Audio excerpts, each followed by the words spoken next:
Hello lovely people, you are welcome back to my channel. Today we are making some crispy plantain chips, and to do that I have unripe plantain which I'll be using.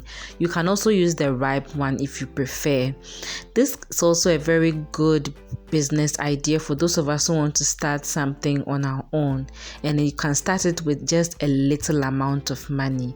Now let's get right into the preparation. So you would want to wash your plantain in some clean water to make sure that it's clean enough before you start peeling them. And I want to take this time to welcome you if you are new to this channel. Hello, this is Vicky in the kitchen, and if you love content like this, kindly click the subscribe button, the notification bell as well, and give us a thumbs up, which encourages YouTube to share this to other viewers. Thank you so much for doing that. So to peel the plantain, we are going to take off the sides and just make an incision on the plantain itself, and then use our hands to peel it off. Yes, you can even use the knife to sort of encourage it for it to come off nicely, but feel free and peel it however makes you comfortable.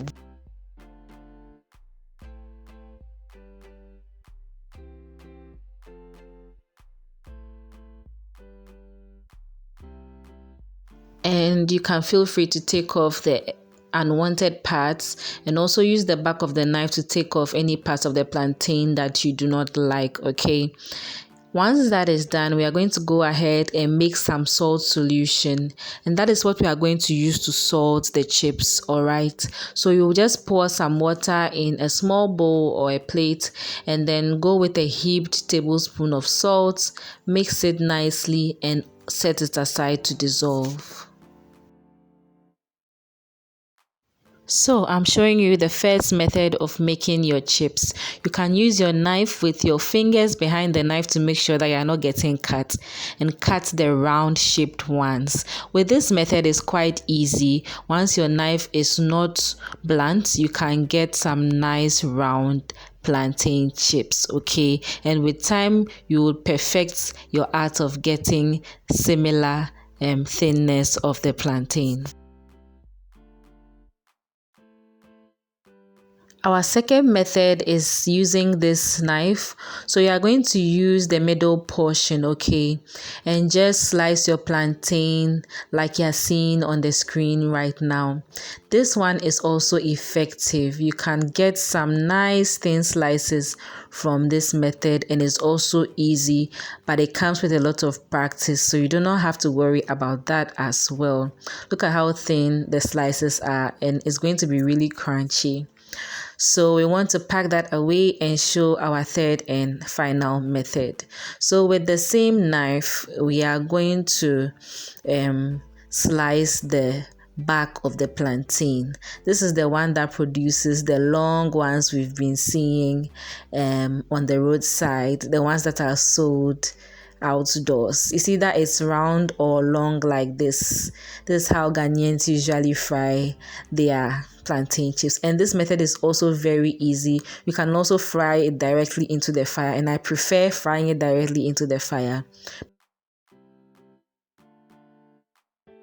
So our oil is heating right now. I'm going to put in one to make sure that it's hot enough. Once it rises in a few seconds, the oil is hot enough, and the oil is under medium heat. Okay, we're going to go ahead and add in the rest of the plantain chips, trying to separate them so that they don't stick to each other too much. So now we are going to go ahead and add in the salt solution. You can add 2 tablespoons, and then you would fry it, and if you do not like the salt content, you can add more later. I would always advise that you add a little and then taste it, and if you like to add more, you do so. So after a few minutes of frying, you would want to be stirring it continuously until it becomes crunchy. Okay, once it becomes crunchy, you may either want to leave it on the fire for it to brown a little, or if you like the yellow type, you can just dish it out, and your plantain chips is crispy and ready. That is the first batch we are frying.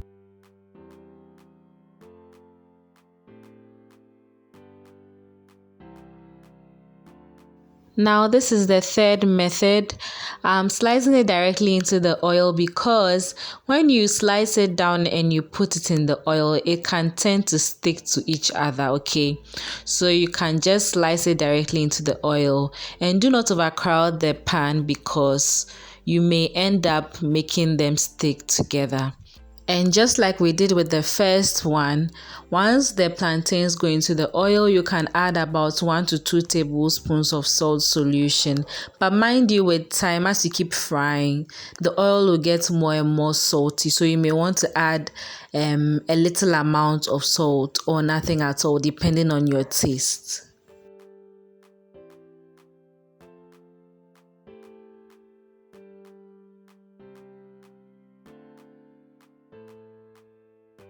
After frying for a few minutes, the plantain will be crispy and ready. So you can dish it and then allow it to cool down a bit. Then you package it into your preferred containers. Look at how beautiful it came out, and it was just good, and it was crispy as well.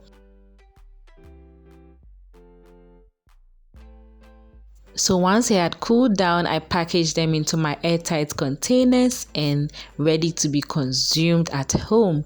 Thank you so much for watching, guys. God bless you.